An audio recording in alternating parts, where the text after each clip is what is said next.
vamos a empezar, si los columnistas habituales nos dejan, empezamos con un tema de nuestros invitados de hoy. Comenzamos con el profesor Silvio Pastore. Silvio Pastore es geofísico, profesor titular de la Universidad Nacional de San Juan, director científico del Inventario Provincial de Glaciares del Sistema Hídrico del Río San Juan y secretario del Consejo Profesional de Geofísicos de la provincia de San Juan. Bueno, el tema hemos leído en los diarios y nos ha causado un poco, primero extrañeza y después preocupación. ¿Hay que estar preocupado o no? Hay una grieta gigante en la Antártida. ¿Esto es así? Es así. Creo que más que preocuparnos tenemos que ocuparnos de lo que está sucediendo en todo el planeta referido a lo que conocemos como el cambio climático. En estos momentos en la Antártida, en una plataforma, en un casquete de hielo, o sea, imagínense un glaciar que está flotando en el océano, que tiene más de 30.000 kilómetros cuadrados de área, o sea, como la provincia de Misiones, para que la superficie de la provincia de Misiones, para que se ubiquen, tiene una fractura en este momento de 190 kilómetros de largo, y lo más preocupante es que a esa fractura solo le restan 13 kilómetros más de ruptura para que un pedazo, un casquete de hielo, se desprenda y empiece a navegar sobre el océano sur. ¿Y de qué tamaño es ese trozo? Para que son casi el 10% del total del casquete, lo que vendría a ser lo que ocupa la ciudad de San Juan, en la misma superficie aproximadamente. ¿Y qué puede pasar? Lo que va a pasar es que ese casquete va a empezar a navegar sobre el océano y, bueno, por un tema de corrientes oceánicas va a empezar a derretirse. Si queremos ver el punto positivo de la noticia es que esto no va a impactar negativamente en lo que sería la altura media del nivel del mar, porque este hielo ya está flotando sobre el océano, pero es una luz amarilla en cuanto a lo que está sucediendo con el cambio climático. Una vez que este casquete se desprenda, que va a suceder en los próximos días, según los investigadores que están siguiendo el evento, va a reducir a este glaciar a su expresión mínima desde que tenemos algún tipo de registro. Entonces eso nos está llevando a lo que estamos en la comunidad científica a ver cómo está impactando el cambio climático en el tema hielo, porque el tema hielo hace referencia a muchas condiciones, tanto físicas, ingenieriles y de la vida en estos ecosistemas alrededor de los mismos. Y en este momento donde se están viendo tantas evidencias, el señor Donald Trump ha decidido renunciar al protocolo. Hay dos noticias que son públicas. Una, que piensa apartarse del Acuerdo de París. Y lo segundo, que su cuerpo de comunicadores públicos, en el año pasado, a fin del año pasado, anunciaron que van a suspender algunos programas de investigación de la NASA, entre los que se encuentra el monitoreo de los hielos en el casquete ártico. Bueno, para la navegación, ¿puede haber algún problema? Sí, va a haber ser un problema. En principio, nadie sabe a ciencia cierta cómo se va a comportar el bloque, pero se estima que este gran bloque va a empezar a fraccionarse y a reducirse en tamaño, y eso sí va a provocar problemas en la navegación. De todas maneras, es una zona que no es muy navegable si la comparamos con otras rutas marinas mundiales. Ahí había una de las imágenes, estaba mostrando justo qué parte de la Antártida, la otra imagen de ahí. Ahí está donde dice Larsen C, es el bloque principal, que es de lo que se va a desprender el casquete este. Correcto. El casquete de hielo que estamos hablando se ubica en la península antártica, cerca a 500 kilómetros al sur de una base argentina, de la base de Marambio. Y como le decíamos recién, lo que muestra esa figura es cómo se ha ido, este casquete empezó a mostrar esta fractura a principios del año 2010, pero en los últimos meses, principio de enero de este año, la fractura pasó a tener de 130 kilómetros de longitud a 190 kilómetros de longitud. Y eso ha sido, esa tasa de aceleración llama la atención, porque es un evento muy dinámico, de mucha energía, que está evidentemente manifestando un fenómeno que tenemos que entenderlo y estudiarlo para ver las implicancias futuras, ¿no? Bueno. Es uno de los pocos sistemas de esta envergadura a nivel mundial.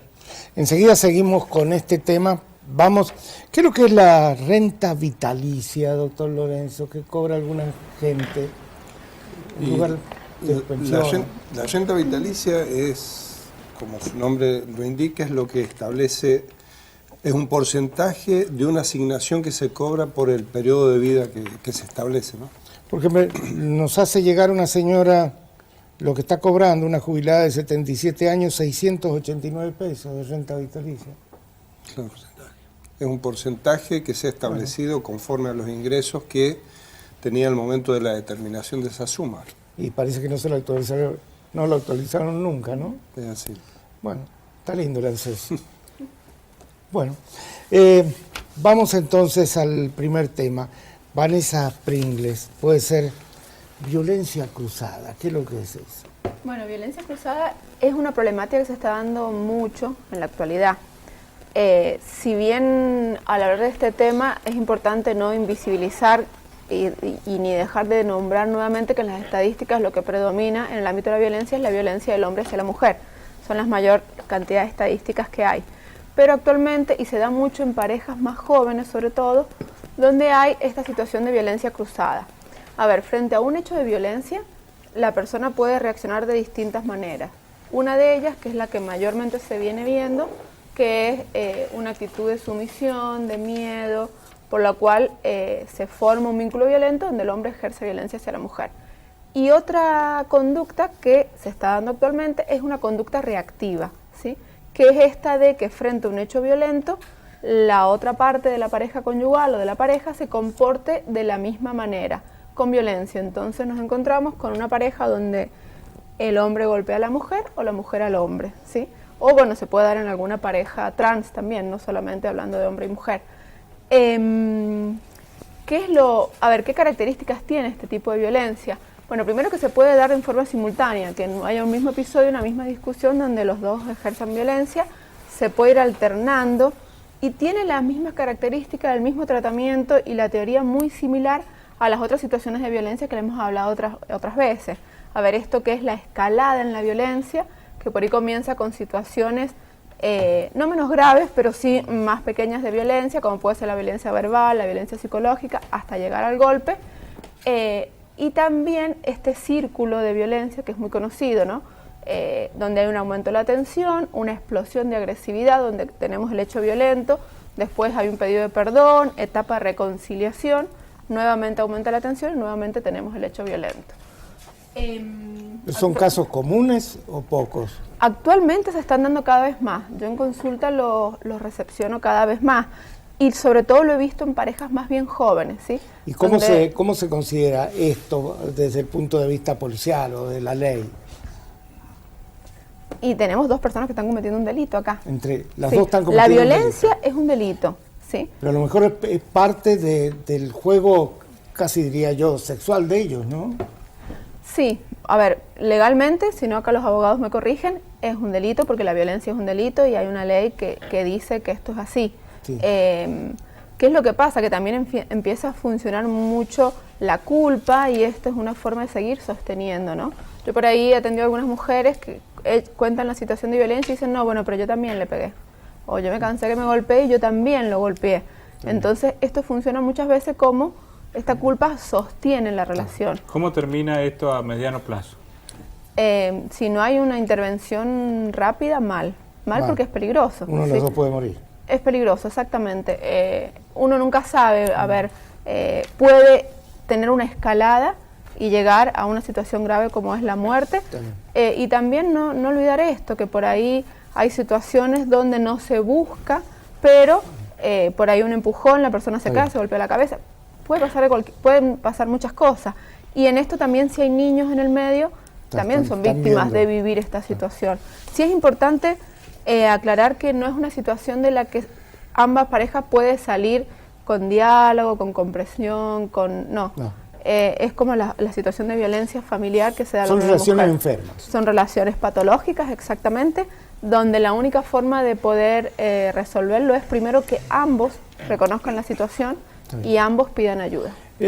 Recurso a los dos abogados, a ver si en 20 segundos me pueden explicar ¿Qué es lo que es la Feria de Julio para los jueces? Es para ponerse al día con las causas. No atención al público, pero debe seguir trabajando porque se creó para, no vacaciones, sino para ponerse al día con las causas. ¿Qué les parece si nosotros vamos a seguir qué jueces se van de vacaciones y qué jueces, sobre todo en el fuero penal, siguen trabajando? Porque yo creo que gran parte de los delitos, más que a los delincuentes, se debe a los jueces que no se ponen al día con sus causas. No es posible que gente que tiene 20 entradas policiales no tenga una sola sentencia. Por lo tanto, la ventana va a seguir muy de cerca el accionar de los jueces en este mes de julio. Me contaban un caso que se volvió viral, que es una persona que deja su bicicleta estacionada y roba en el colegio Medalla Milagrosa, que le saca la cartera con bastante violencia a una mujer que lo filmó en la escuela. Cuando pidieron la planilla de esa persona, porque la lograron detener con la imagen en poco tiempo, tenía más de 25 entradas. Pero Y no seguía teniendo libre. sentencia, No teniendo sentencia. Seguía libre. no, es seguía como libre. si no hubiera tenido ninguna. Por eso, Ninguna de esas y entradas esto- llegaron hasta el final, hasta una Y sentencia, eso- aunque sea de 2 meses. Y nada. esos Ahora- jueces que también se lo entregan a los padres para que los padres los vuelvan a hacer robar a los menores de edad, también son responsables de la ola de violencia que hay en San Juan y en todo el país. Y hay que desenmascararlos. Por lo tanto, vamos a hacer una campaña a ver qué es lo que pasa con los jueces en este mes de julio. Los que tengan, no sé, reservado algo en Bariloche o en algún lugar, véanlo, porque vamos a escracharlo. Yo creo que es la única forma que se entiende esto, ¿no? El que avisa. Mario Castro, me ibas a explicar qué pasa con las rachas de los clubes. ¿Rachas ganadoras o rachas perdedoras? Bueno, vos sabés que generalmente los directores técnicos y aquellos que saben de verdad de fútbol, los que dicen que saben, explican que los futbolistas tienen 3 periodos, llegando a un punto máximo de una pirámide en el mejor momento. Muchas veces se dan las circunstancias que en esa pirámide se encuentran 4 o 5 jugadores que son fundamentales en el equipo, que llegan a un nivel máximo casi en forma conjunta. Eso permite que se arme una racha ganadora.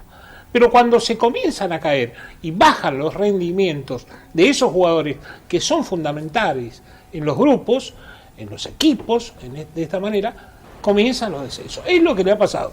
San Martín encontró motivaciones muy especiales cuando no perdía como visitante, manoteaba puntitos, y eso comenzó a incentivar y se armó en la columna vertebral del equipo verdinegro, caso Ardente, Gelaber y en su momento Denin, la columna vertebral Y Lugo un poquito. y Lugo un poquito, bueno, encontró las motivaciones para conseguir una racha ganadora. Esos jugadores comenzaron a bajar. El caso de Gelaber, por una cuestión de lesiones y de rendimiento. Denin, que baja su rendimiento y comienza la racha evidentemente negativa. ¿Qué es lo que le ha pasado a River?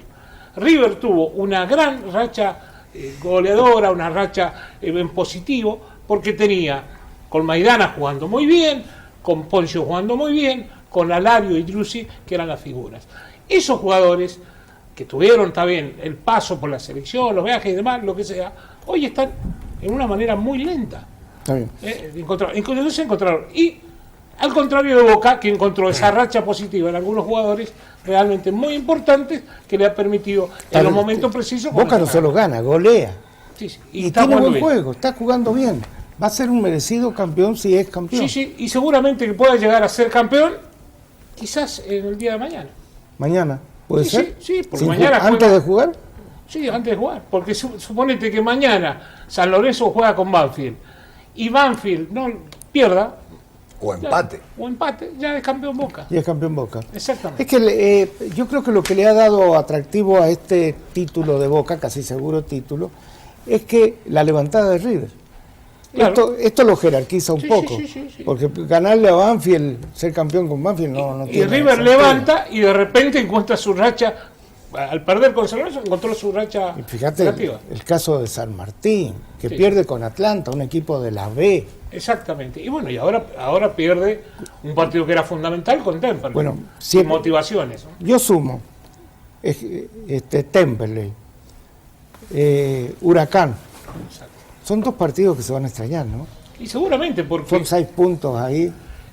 Fíjate que si San Martín consigue, quedan 2 partidos, consigue 4 puntos, va a ser una muy buena campaña, porque tiene 28. Sí, pero olvidémonos, Rosario Central. Por eso te digo, pero tenía que conseguir 4 puntos. 3 puntos eran fundamentales con Temperley, que luchaba por el descenso.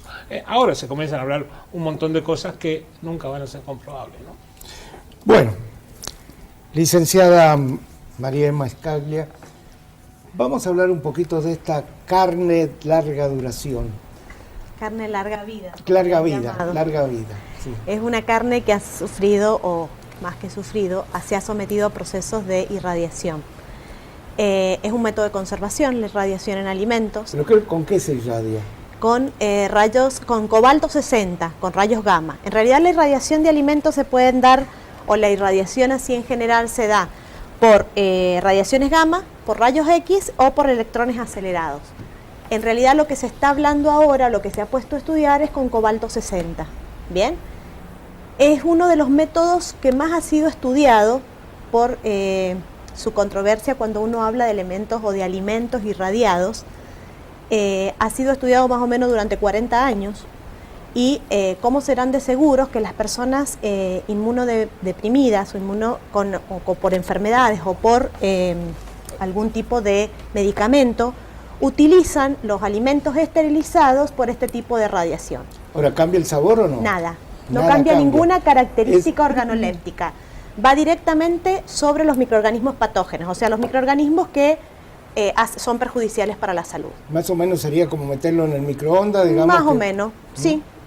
Lo que pasa es que existen distintos tipos de radiaciones, se utiliza, en la Argentina está legislado ya para algunas verduras, pero ahora el Código Alimentario Argentino va a incluir esta radiación para las carnes.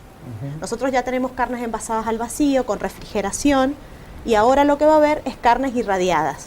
Que después de que sea irradiada, la envasan al vacío, que tengo entendido. Puede ser, sí, puede ser, se le envasa al No vacío. necesitaría frío. No necesitaría frío, Y lo exactamente. mismo podría hacerse con pescados, por ejemplo. Es y que otras es para aves. carnes, para pescados, para crustáceos, y la única modificación organoléptica que se puede llegar a dar o que se ha presentado es en la oxidación de lípidos, los sabores rancios.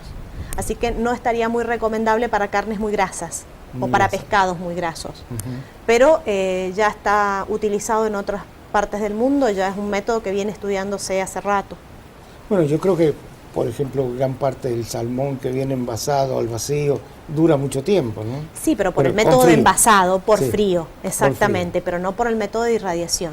Está Sí bien. se va ahora, el Código Alimentario lo va a poder, ya lo legisla, pero no es un método que es, a ver, no es que vamos a salir al supermercado a partir del mes que viene y no vamos a encontrar todos los elementos irradiados, porque no es un método que sea, es un método oneroso.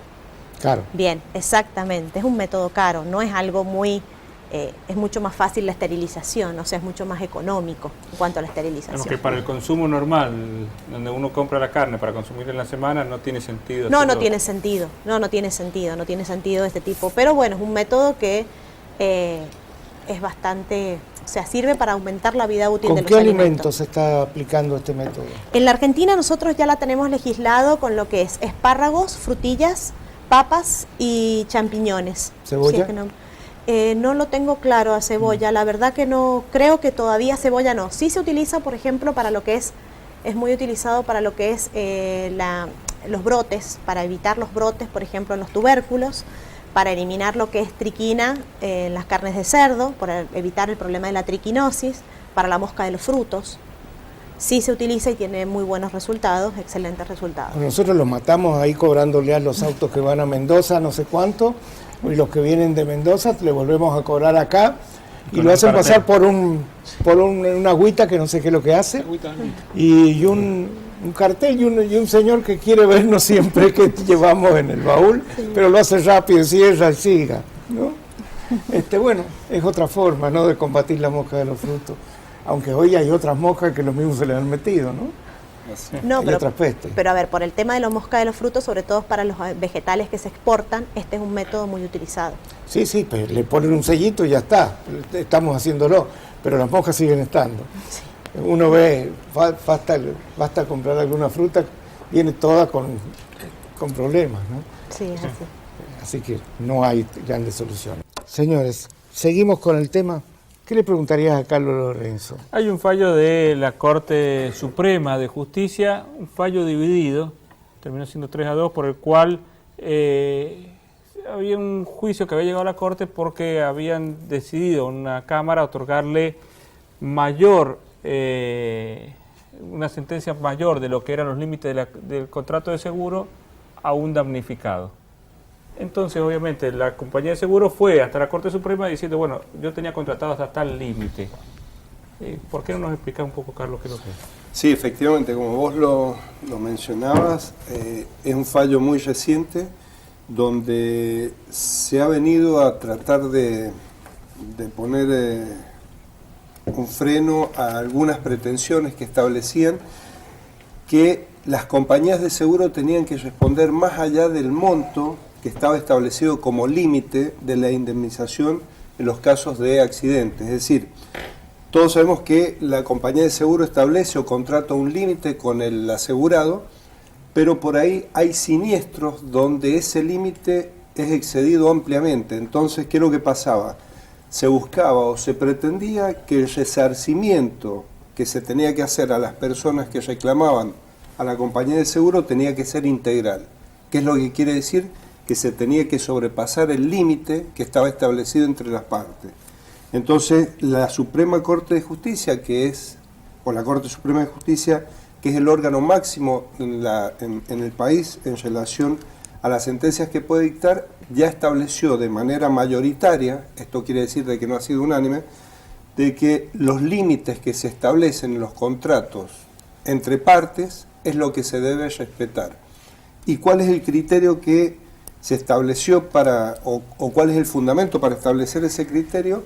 Está basado en que el contrato de seguro es el asegurado con la compañía y los terceros son los que vienen a reclamar, pero son ajenos a esa relación. Entonces, este fue un poco el criterio que primó para poder hacer valer el límite.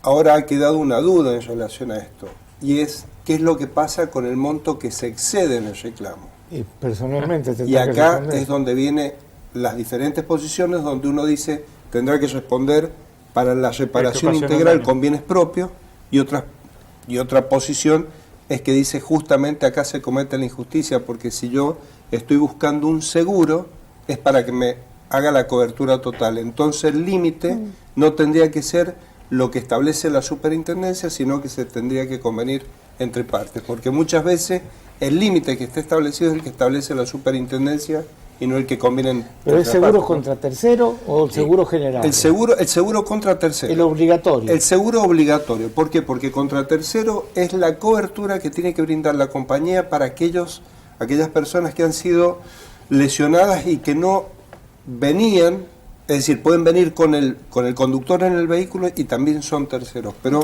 lo que pasa es que nadie contrata, es muy poca gente contrata el seguro contra tercero específicamente. Por lo general, cuando uno contrata un seguro es bastante mayor que el que se establece. Pero es que el límite generalmente suele establecerse en el caso de 3 millones de pesos para toda la cobertura, por más que la diferencia entre el seguro contra tercero y el seguro total, que puede ser con franquicia o sin franquicia, justamente es la cobertura en relación a lo propio. El seguro total, la diferencia que tiene contra el de terceros es que el tercero solamente cubre los daños ocasionados a terceras personas. El total cubre lo de terceros y lo propio. Ese total, que cubre lo mío y lo de terceros, puede ser con franquicia o sin franquicia, y de ahí un poco la diferencia en el precio, ¿no? Está bien, pero en el sistema obligatorio me imagino que en algunos ganarán y en otros perderán, pero es obligatorio que todos tengan seguro. Sin Entonces, duda. Cuando pasa un altercado, un incidente, y ahí Juan Carlos, alguien tiene que responder. es que todos teóricamente tienen que tener el seguro, y esta es la responsabilidad del Estado en controlar de que todas las personas que circulan lo hagan con el seguro. Y hay algunos fallos donde se ha responsabilizado en forma solidaria el Estado por la omisión en el deber de controlar. Bueno, ¿y qué va a pasar? Por ejemplo, dicen que hay compañías aseguradoras que cobran poco, son los más baratos, pero se especializan en el seguro que les posibilita trabajar algún remis, por ejemplo, no a todos, a algunos, que contratan con ellos, porque lo que contratan realmente es un papel para circular, pero no hay ningún respaldo. Y acá, bueno, acá lo que pasa es que un poco el responsable es la persona que contrata, porque en definitiva por ahí hay compañías de seguro que la cobertura al momento de tenerla que reclamar ya están presentadas, están liquidadas inclusive en algunos casos, donde se tiene que hacer cargo la superintendencia, que es la autoridad de aplicación en materia de seguro, pero el trámite que tiene que llevar a cabo para poder efectivizar esa cobertura es totalmente engorroso. En algún tiempo había, digamos, se contrataba con el Joy de Londres, qué sé yo, que cubría cualquier pérdida que hubiera en una compañía. Sí. Pero ahora se las deja que quiebran y que no paguen a nadie y dejen el tendal. Sí, y eso, bueno, hay algunas compañías que tienen un prestigio y hay otras compañías que entre los abogados por ahí son muy conocidas, donde se sabe de que la cuota o la prima es baja, pero después para poder lograr la cobertura es todo un problema. Sí. Bueno. Pero cuando quiebra alguna de esas, Superintendencia de Seguro responde. Paga. Pero después de un trámite bastante engorroso que tiene que sujetarse. Ya que habló tanto así de la Antártida, hay una compañía con un nombre así en medio austral, así, que es de peligrosa. Bueno, Falcón, para que no distraernos del tema, Sí. Explíqueme qué es lo que es la flagrancia, qué va a cambiar con esto.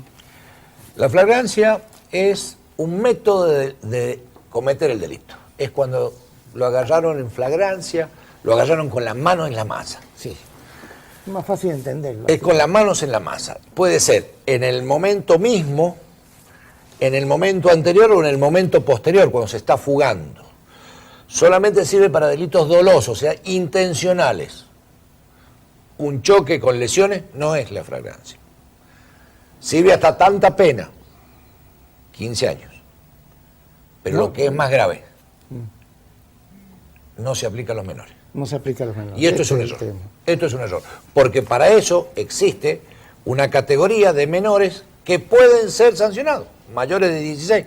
Entonces, ¿qué es lo que se hace con los menores? ¿Se toma justicia por la propia mano? Y No sé, porque esto es lo que está hablando mucha gente. Cosa así. Este es el tema del que habla la calle hoy, ¿no? Cuando el Estado se vuelva ausente, tarde o temprano la gente va a empezar a tomar justicia. Hemos visto ya posibilidades de linchamiento de ladrones y demás. Esto termina mal. Por eso es necesario actuar hoy. Seguramente los jueces de menores se me van a venir encima. Pero yo debo decir una cosa, que cuando hablamos de menores, no todos son los menores iguales. No, pero hay de los padres. Pero aparte tenemos menores de 14 años que pueden ser ya, han tenido tentativas de homicidio. Intencional, que alquilan armas. ¿Hasta cuándo vamos a esperar? ¿Hasta los 18? ¿O vamos a esperar, como contaba Juan Carlos, que vengan con 45, con un cuaderno arte de antecedentes? En cambio, esto lo que va a producir va a ser un rápido proceso. ¿Por qué? El fiscal lo toma, la causa, inmediatamente tiene un día o puede prorrogar un día más para hacer la presentación de la causa ante el juez. Hay defensores para el caso que no puedan pagar abogados. Se presenta ante el juez.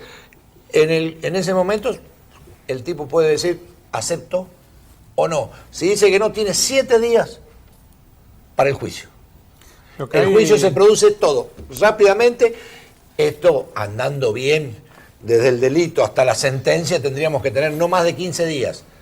Ahora. ¿Y dónde los mandan? Y va a haber que mandar. Pero acaba de haber otro tema, lo acabas de mencionar. Con esto se acabaron los prontuarios esos de 45. Porque cuando hay un prontuario así, sin sentencia, con una sentencia, se caen todas las excarcelaciones anteriores. Entonces, se queda a esperar los otros juicios. Para esto hay que estar preparado. Yo creo que el Estado tiene buena voluntad. Lo que pasa es que con esto vamos a sacar lo que vos decías. Hay 200, 300 que los vamos a sacar, que son los delitos contra la propiedad, con los métodos que existan. Pero están ingresando nuevos. Volviendo al tema de los menores, para que estén incluidos los menores es necesario ya, primero, un lugar donde tenerlos. Porque no hay, es decir, venir y decir, bueno, háganse cargo de los menores, pero a los menores mandarlo a la cárcel con los mayores es hacer que ese menor sea delincuente por vida en vez de salvarlo. Sería inconstitucional. Pero es inconstitucional, pero hagamos. Estamos gastando plata en tanta cosa. Pero la función principal ahí tiene que ser recuperar al menor. Recuperar al menor. Si uno lo considera que lo que tiene que hacer... Todos tenemos que recuperarlo, pero... Está bien, pero si el uno menor hay más considera probabilidades. que al menor de 14, 15 años alcanza con meterle una pena de adulto, le estamos fallando a donde vamos. Lo que hay que hacer ahí es cómo se recupera un chico de 15 años en donde tiene un ambiente que quizás el propio padre lo manda a robar. Estas son las dos visiones políticas del delito. Nosotros estamos fallando. Inglaterra no piensa en esa forma.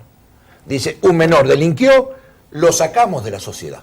Por tantos años, quizás menos, pero no están pensando... El problema es cuando se lo piensan regresa en la pena como a sanción. la sociedad. Las cárceles son para sanción, no para recuperación. Eso es la política anglosajona.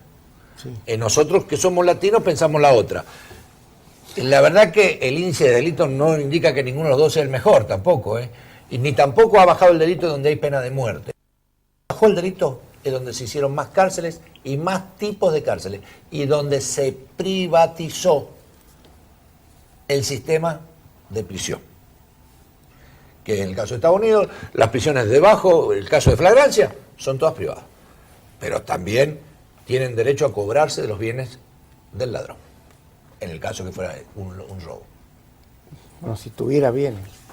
Sí, aquí la mayoría no Si tiene. tuviera. Pero si no, hasta al Estado le sale más barato. Pero ojo, acuérdense, en Estados Unidos están obligados a trabajar, no es una opción. Están obligados a trabajar en la cárcel. Bueno, yo creo que el tema se va cada vez haciendo más grande y yo creo que centrar todo en el delincuente no es lo que nos va a llevar a la solución del problema. No. Acá hay muchas que son cómplices de esto, entre otros los que se van de vacaciones ahora en julio creyendo que la feria es una vacación. No, ellos tienen vacaciones en enero, ¿no es así? ¿Es así? Es así, Y es nuestro. entre otros. Sí, sí. Son parte del problema. No sé, hay sacapresos que lo sacan, llegan antes ellos a sacar el preso que el policía con el detenido. ¿O no? ¿Es así? Sí. Sí. Hay algunos Es que así. se enteran antes de que ya saben que el delincuente va camino a la comisaría. Es así. Y en el caso puntual acá, con la flagrancia, se va a notar mucho eso. Hay policías que están cuidando los estacionamientos para cuando llegue el funcionario, lo vemos acá en el teatro, colocando conitos y cuidando los conitos que nadie le estacione, o llevando Tras a 10 papeles. cuadras de ahí hay delitos. por todos Hay lados. delitos. Hay policías llevando papeles de citaciones, de cosas que no tiene por qué hacerlas la policía. Es decir, es muy caro preparar un policía para que después esté cuidándole el lugar a un funcionario para el coche. El problema es mucho mayor, ¿no? Sí. Mucho mayor. Mucho menos. Si lo Sí, sí. enfocamos solamente en quien delinque, nos equivocamos, creo yo.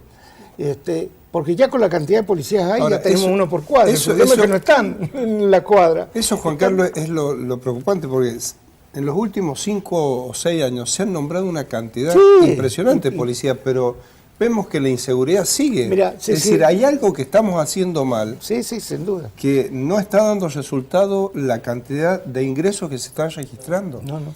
Entonces hay que ver y hay que hacer un análisis serio de cuáles son las falencias que estamos teniendo, porque si estamos metiendo más policías para que aumentar la seguridad y eso no nos está dando resultado, hay algo que Pero- estamos haciendo mal. Mira, yo te invito a que quienes viven en el centro lo saben. Por cualquier cosa se cortan calles, desde una carrera de bicicleta a una procesión, a lo que sea. Todo se tiene que hacer en calles céntricas. Y entran, no sé, 300 policías a cortar calles en todos lados. Cualquier manifestación con 2 personas merece que haya 3 móviles, 18 policías acompañándolo. No sé. Y después hay lugares, casas donde no hay ninguna, de noche no se encuentra nadie, ¿no? Hay eventos deportivos con 800 policías. 800 policías, está bien, ganan unos pesos extra, pero 800 policías para un evento acá que es donde no viene la barra visitante, me parece un exceso, ¿no? Y es el sistema de la frazada corta. Sí, sí. Si tapamos un lado es porque hemos de tapar otro. Esto es así. Entonces hay muchas cosas que hay que estudiar de por qué no funciona el sistema, ¿no? Porque además hay un montón de policías que no es por vocación. La mayoría. Sí, No ingresan por yo vocación. creo que eso es uno de los elementos. Hoy por hoy creo que hay mucha gente que a lo mejor no tiene la vocación neta de ser policía, pero lo hace por una Por una cuestión cuestión de de trabajo. fuente de ingresos. No, pero aparte, Entonces yo me creo que imag- estas son las cuestiones que empiezan a demostrar algunas fisuras en lo que es el rendimiento, ¿no? Me imagino que además, hoy en día, más que un cursito que se le dé a un policía, lo que hace falta es contratar profesionales de muy amplia gama, porque hoy todo, encontrar quién cometió un delito, sea blanco, negro o lo que sea, no importa, merece profesionales que no son solo los cursos que le da la policía. Tiene que haber profesionales de la ingeniería, tiene que haber licenciado en física, supongamos. No, sí, totalmente. Pero eso, y la otra que nos tenemos que preguntar, ¿por qué cada vez hay nuevas oladas de nuevos delincuentes? ¿Qué es lo que está pasando? Sí.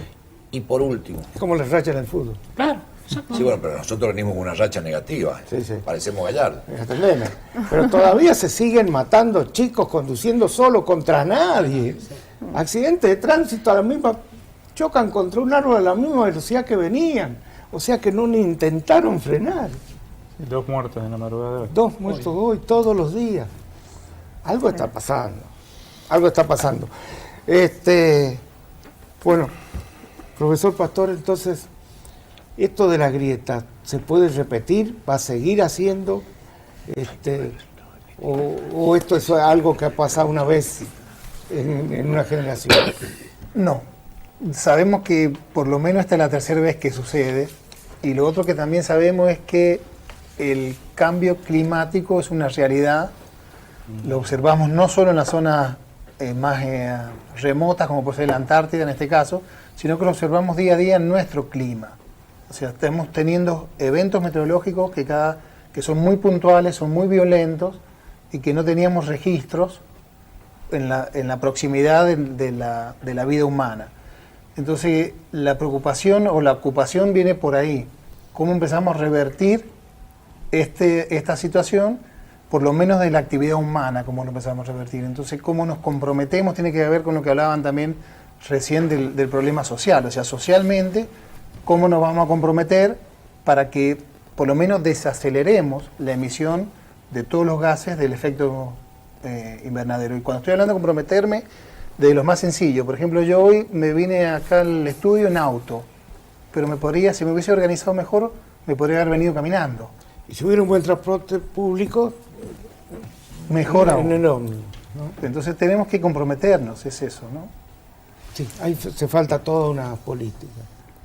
Sí, pero una convicción, no solo porque no podemos, o por lo menos desde mi punto de vista, o sea, no es toda una responsabilidad del Estado. Esto no es una responsabilidad del Estado. Si bien el Estado tiene que, como se ha adherido el Estado argentino, distintos convenios, y es parte de su agenda, ¿sí?